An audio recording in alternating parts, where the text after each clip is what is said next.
A semana que termina foi marcada pelo apagão de dados do governo federal sobre a pandemia do novo coronavírus. O governo Bolsonaro parou de divulgar os números totais de mortos e infectados desde o início da crise sanitária. A plataforma que reúne dados oficiais chegou a ficar fora do ar. Números divergentes foram fornecidos e os dados até então divulgados foram colocados em xeque por um auxiliar do Ministério. A pasta passou a divulgar apenas as mortes ocorridas nas 24 horas anteriores, um método que não é usado em nenhum país do mundo, como mostrou aqui no Nexo Antônio Mami. Houve forte reação da sociedade civil. Governos estaduais e veículos da imprensa se organizaram para criar meios alternativos de monitorar os números, conforme relatou o Estevão Bertoni.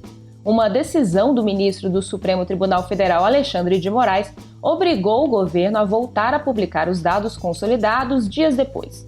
O Brasil ainda vive um descontrole de infecções e mortes por Covid-19. O número de vítimas fatais passou de 40 mil e há registro de mais de 800 mil infectados.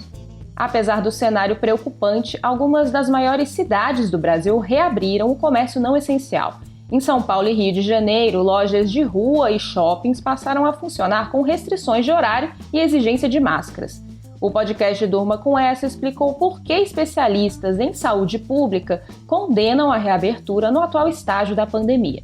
E o João Paulo Charlot contou como outros países populosos, como Índia e México, também estão tentando retomar a economia, apesar de ainda não terem passado pelo pico da doença.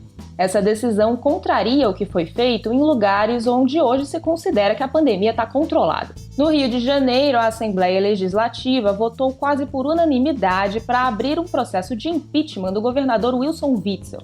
Ele é investigado por suspeitas de desvio de recursos que seriam destinados ao combate à pandemia, o que ele nega. O Marcelo Rubissec detalhou quais são os próximos passos do processo. No governo federal, uma nova investida de Jair Bolsonaro sobre as universidades se transformou em derrota para o presidente.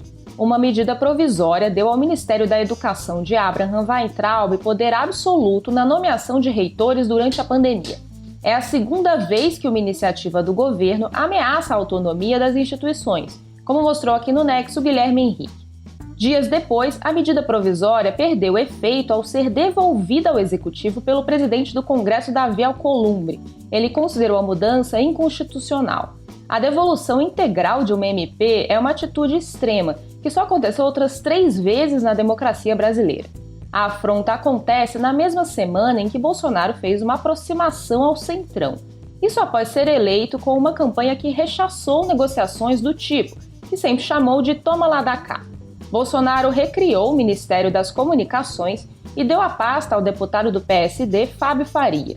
Além de fazer parte do Centrão, Faria é genro do empresário Silvio Santos, dono do SBT. Como ministro, terá sob sua tutela a concessão de canais abertos de TV. O César Gaglione contou quem é Fábio Faria e quais as responsabilidades do Ministério das Comunicações. Essas e outras notícias você lê no Nexo Jornal. Toda sexta-feira nós fazemos um resumo das principais notícias aqui no Extratos da Semana. Se você gostou, dê um like no vídeo e inscreva-se em nosso canal.